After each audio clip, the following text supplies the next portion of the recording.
If my son had not performed CPR on me immediately, I wouldn't be here today. James Carver had a sudden death heart attack December 5th of 2010. Luckily, his son Brian was there. And so I run out to the garage, and I see my dad. He collapsed, hit his head against the toolbox. He was bleeding from the head. He was still breathing, but it was kind of like shallow and slow. After seeing this, the son quickly called 911. When he checked back, his father was no longer breathing. Brian immediately performed CPR and saved his father's life. Everything Orange County Fire would have done, everything they would have done at the hospital would have been nothing had we not had that initial action. James Carver personally knows the value of CPR. He brings his experience as a trainer for Super CPR Saturday. The 18th annual event started in 1995.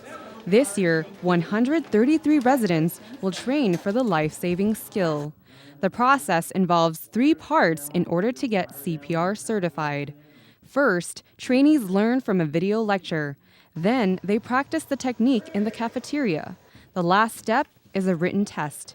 Once they pass this, they receive their 2-year certification. Michael, can you give us a demonstration of the CPR technique? Getting in position, it's 1 and 2 and 3 and 4. After 30 compressions, open the airway, pinch the nose, and breathe. 2 breaths. The cycle repeats itself until 911 gets there, the EMTs arrive and take over. Check, call, care is an essential precursor to CPR. You check first the scene, you check the victim, see what you got to do. You call 911 because if you need paramedics, you need to call 911 and then care for the condition you find. Be it somebody conscious needing help, be it somebody unconscious needing CPR. This 3-step process is precisely how Brian saved his father. My dad trained me how to do CPR ever since I was 8 years old. I'd be watching him teach CPR classes. And I also volunteer at the Super CPR Saturday. Just like Brian, residents want to know how to handle crisis situations.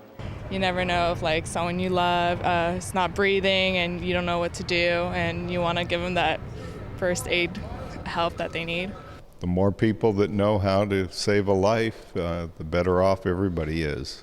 When emergencies arise, this hand-to-heart technique can truly save lives. Reporting for El Segundo TV, I'm Amy Liu.